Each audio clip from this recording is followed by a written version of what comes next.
안녕하세요. 11월 8일 금요일 아침입니다. 오늘도 주님과 함께 하루를 여시는 여러분들을 예수님의 존귀하신 이름으로 축복합니다. 먼저 찬송가 340장 어지러운 세상 중에 부르시면서 주님 앞으로 나가시겠습니다.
함께 기도하시겠습니다.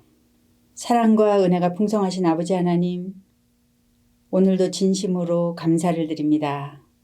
이 하루를 시작하면서 우리 주님과 함께 하루를 열 수 있도록 주님 저희들에게 찾아와 주셔서 감사합니다.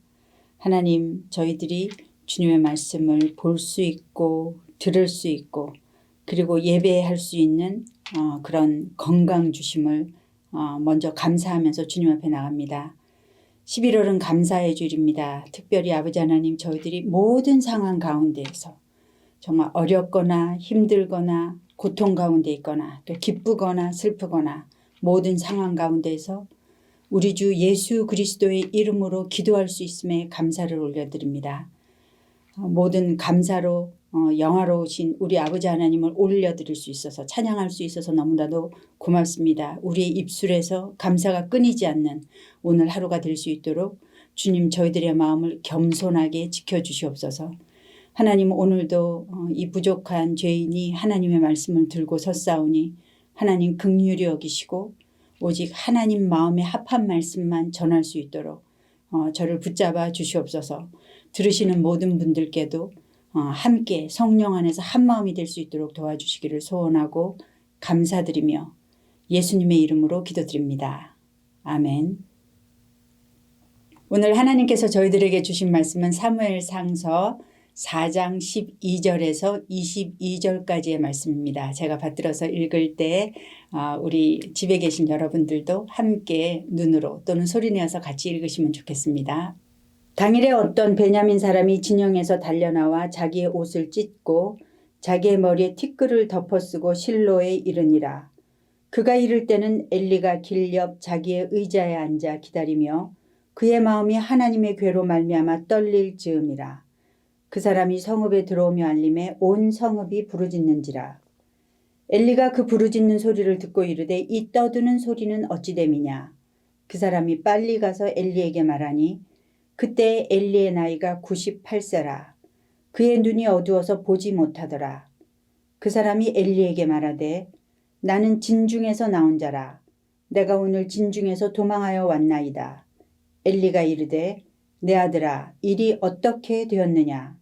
소식을 전하는 자가 대답하여 이르되 이스라엘이 블레셋 사람들 앞에서 도망하였고 백성 중에는 큰 살육이 있었고 당신의 두 아들 홈니와 비느하스도 죽임을 당하였고 하나님의 괴는 빼앗겼나이다.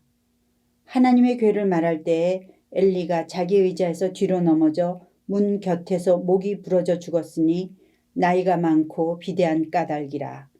그가 이스라엘의 사사가 된 지 40년이었더라.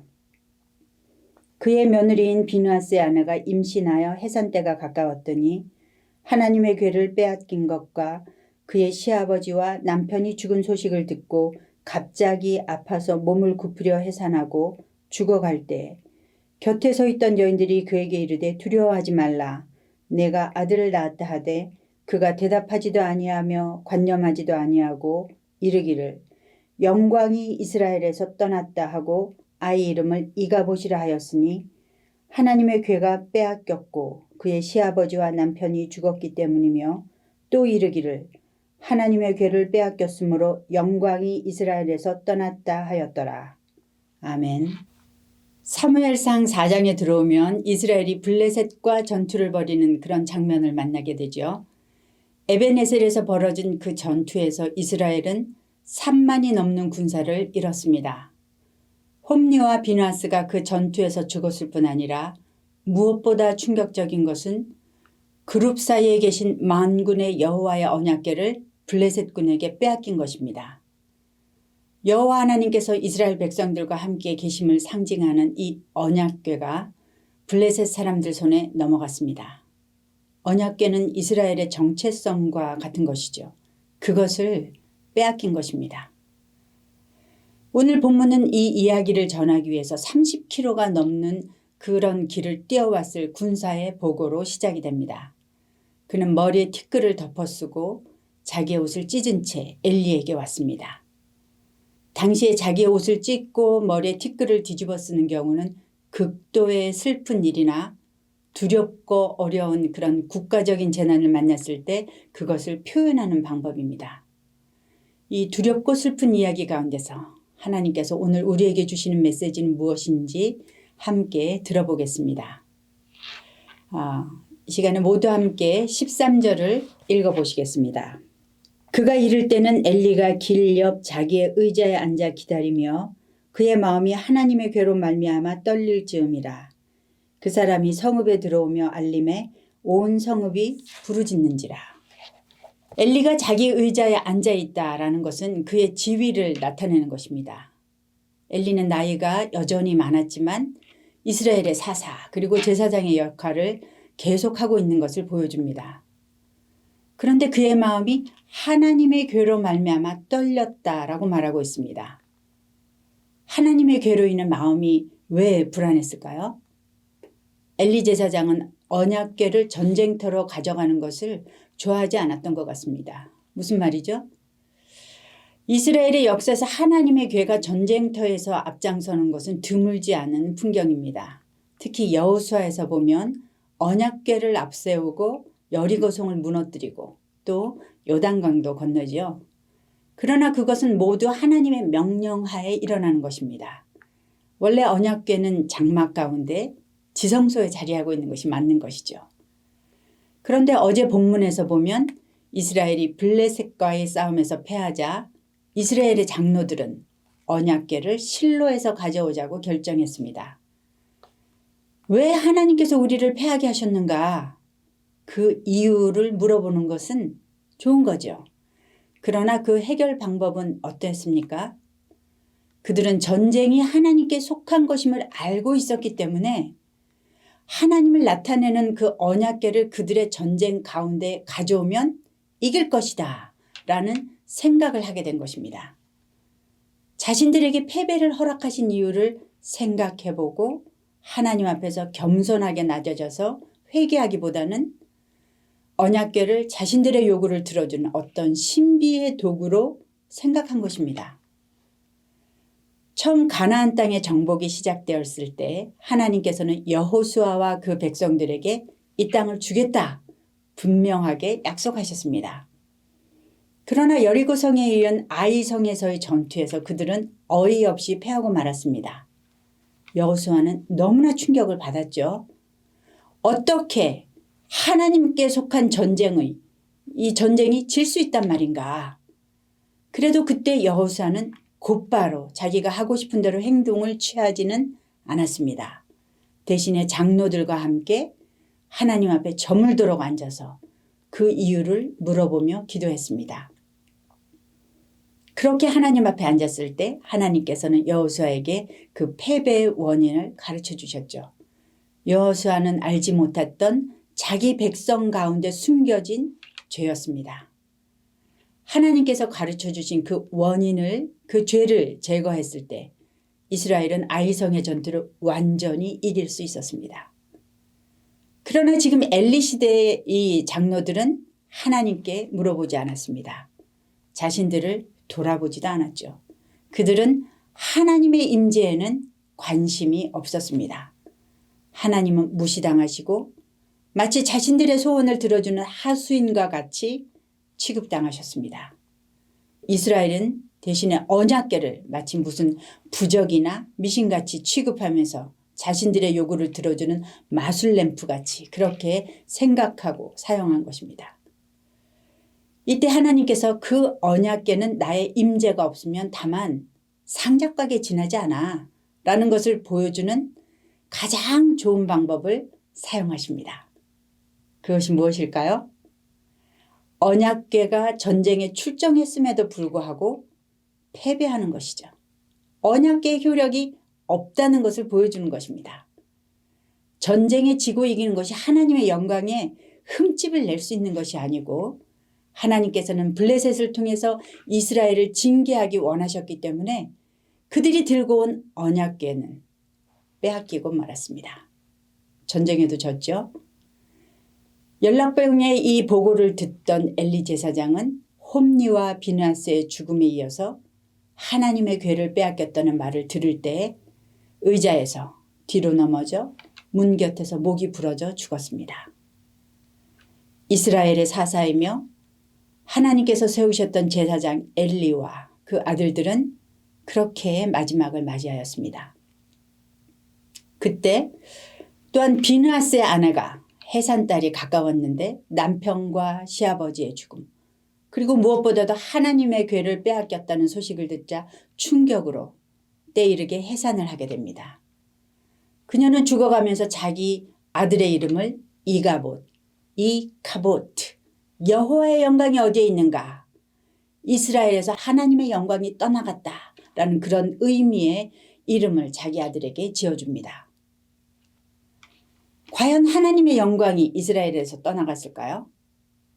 이스라엘의 패배가 하나님의 패배일까요? 이제 법궤가 없고 제사장이 없는 이스라엘은 어떻게 하나님께 예배드릴 수 있을까요? 이스라엘은 지금 어쩌면 출애굽 이후에 그들의 정체성에 가장 혼란을 가져오는 정말 위기의 순간을 맞이하고 있는지도 모르겠습니다. 명예로웠던 엘리의 가문이 단숨에 비참하게 몰락하는 모습으로 사장은 막을 내리고 있습니다. 이 언약궤 이야기는 계속해서 7장 초반까지 계속될 것입니다. 그렇다면 엘리의 가문이 왜 이렇게 비참한 최후를 맞이하게 되었을까요? 엘리는 제사장으로서 사사로서 섬겼지만 하나님에 대한 인식이 많이 부족했음을 성경은 얘기하고 있습니다. 성경은 엘리가 하나님과의 관계가 그리 친밀하지 못했음을 암시하고 있습니다. 엘리는 한나가 기도하는 것을 보고 술이 취했다고 생각했어요. 영적 분별력이 없는 것이죠. 하나님과 그렇게 깊은 교제 안에 들어가는 것을 술 취했다고 보는 것.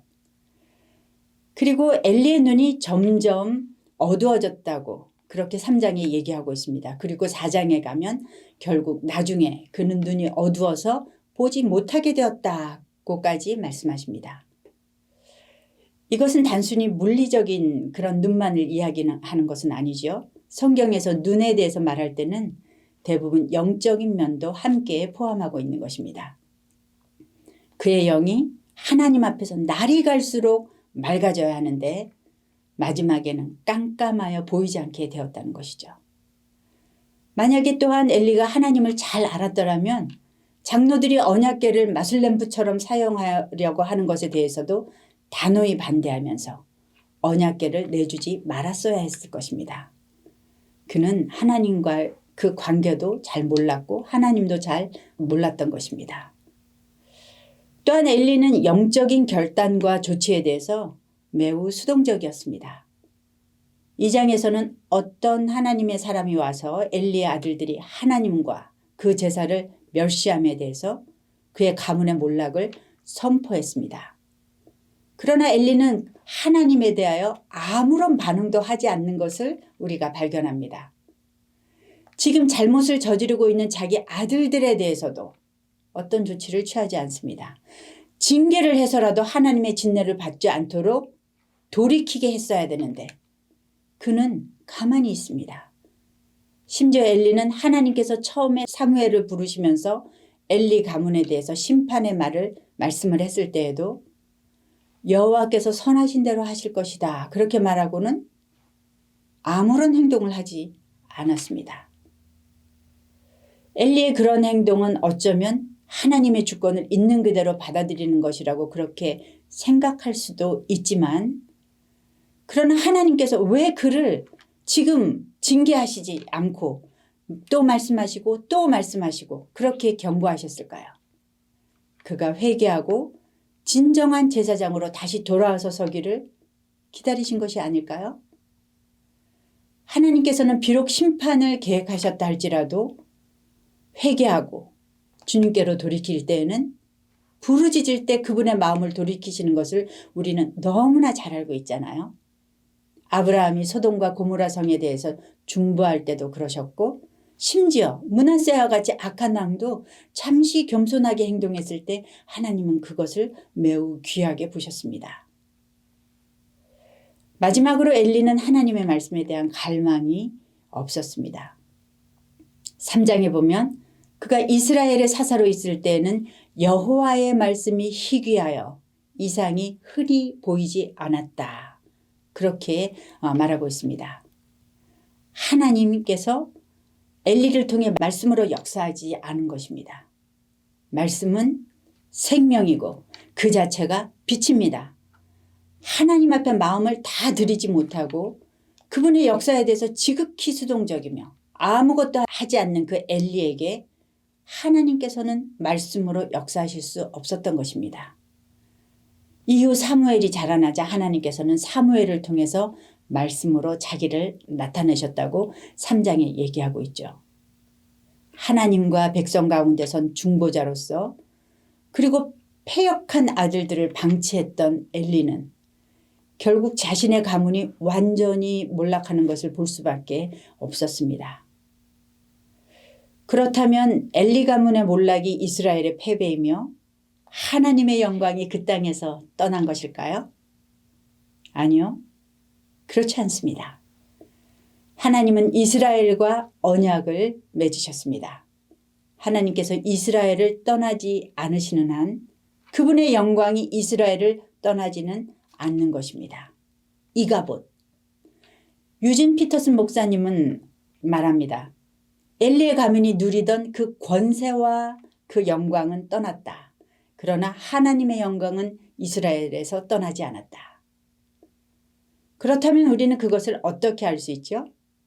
마치 모든 것이 끝난 것 같이 보이는 그 이스라엘의 패배였는데요. 언약궤까지 빼앗겼습니다. 그러나 언약궤를 잃은 것이 하나님을 잃은 것은 아닙니다.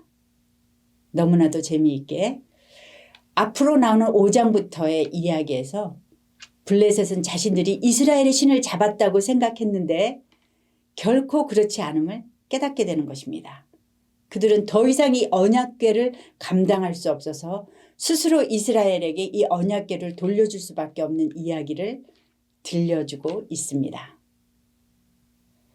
마치 예수님께서 자기 제자들에게 배신을 당해서 십자가에 달려 돌아가셨을 때 제자들은 이제 모든 것이 끝났다라고 그렇게 여겼습니다. 왕으로 오신 줄 알았던 분이 극형에 처해서 부끄럽게 돌아가셨습니다. 다 끝났다고 생각했겠죠. 영광이 떠나간 것처럼 보였습니다. 그러나 그것이 끝이 아니었습니다. 그것은 또 다른 진정한 시작이었습니다. 죽음까지 내려가셨던 예수님께서는 다시 부활로 오셔서 모든 것을 새롭게 하시며 생명을 주시고 하나님께 영광을 올려드린 것입니다. 하나님의 영광이 이스라엘을 떠난 것이 아닙니다.